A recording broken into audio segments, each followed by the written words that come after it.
What's going on, guys, and welcome to another video.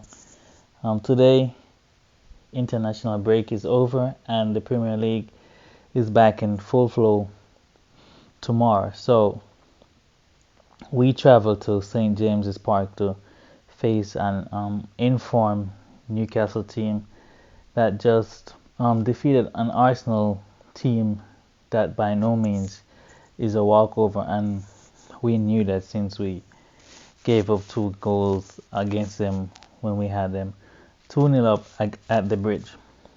But we're not here to talk about that. We're here to talk about the preview for Newcastle versus Chelsea.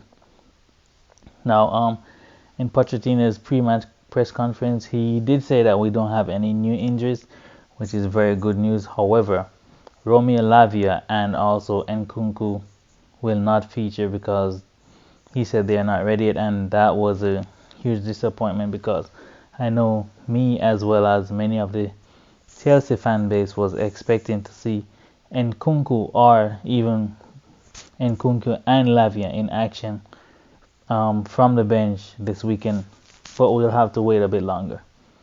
So, without any further ado, let's get on to the lineup. And since we don't have any injuries, I think we should stick to a similar lineup that we had against Manchester City, because that lineup kind of gave us a lot of goals and it was free-flowing football, and we will need that against Newcastle team, because this Newcastle team is a very energetic team. They run a lot, they press a lot, and they can score goals. So in goal, I've gone with Sanchez because we don't know much about Petrovic at this point. We haven't seen him, so Sanchez keeps his spot because he's been doing good. He still has his shady moments, but we can rely on him to make a top-notch save, which we saw he did against Haaland in the City game. So Sanchez in goal.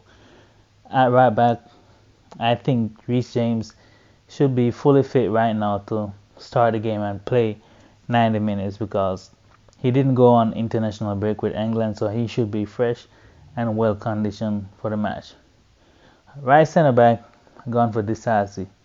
He had a pretty solid game against Manchester City, and I think we would love to see him back again against Newcastle because Newcastle are a very physical team, and we're gonna need that sort of physicality against them. On the left side, I'll have Thiago Silva. Thiago Silva, we all know how good he is, and he has been ever present. I know a lot of people blame him for one of the goals against City, but there was nothing he could have done at that point. That was just a huge deflection. They were talking about that it was like a lazy leg, but I don't think so. It was just a reaction and it took a deflection. And apart from that, he had a very solid game. He's been playing really well. So I've gone back for Thiago Silva. Now, at left back, I do not want to see Levi Colwill in this game. I want to see Cucurella starting again. We saw Levi Colwill against Tottenham, and he was getting cooked whenever the play went wide and it was 1v1s. He is not comfortable in that position, and we cannot have him playing against Almiron or even Gordon on that side because he will get cooked. So Cucurella, at least he's used to playing in those wide areas, and he is very aggressive in the tackle. So he's been playing really well so far. So I want to see Cucurella again play on that left back side. Now for my midfield three, we all know who it is. We have to stick with Caicedo in the pivot and Enzo and Gallagher as our box-to-box midfielder. Caicedo hasn't been really excellent, but he's been good enough, and he's finally finding his feet at Chelsea. Gallagher, he has improved a lot. His touches and his passes has become better. That's one thing I kind of criticized him for on the channel, because his passing and his touches was really bad, especially his first touch, and we've seen a lot of improvements on those. So now I think that he has earned his spot in his team. For Enzo, I don't think he had the best of games last time around against City or even against Tottenham. So I think he needed a bit of a break, and now I think that this is the game for him to show that he is ready, and he's going to show us what he can do again. I know he traveled with Argentina's team, but hopefully he doesn't have jet lag once more.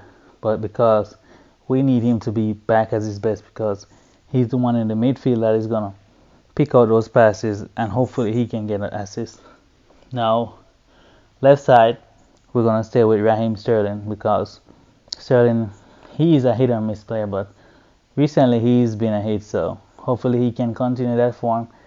He had Kyle Walker on the hooks in the last game, so hopefully this weekend we can see more of that against Trippier during the game.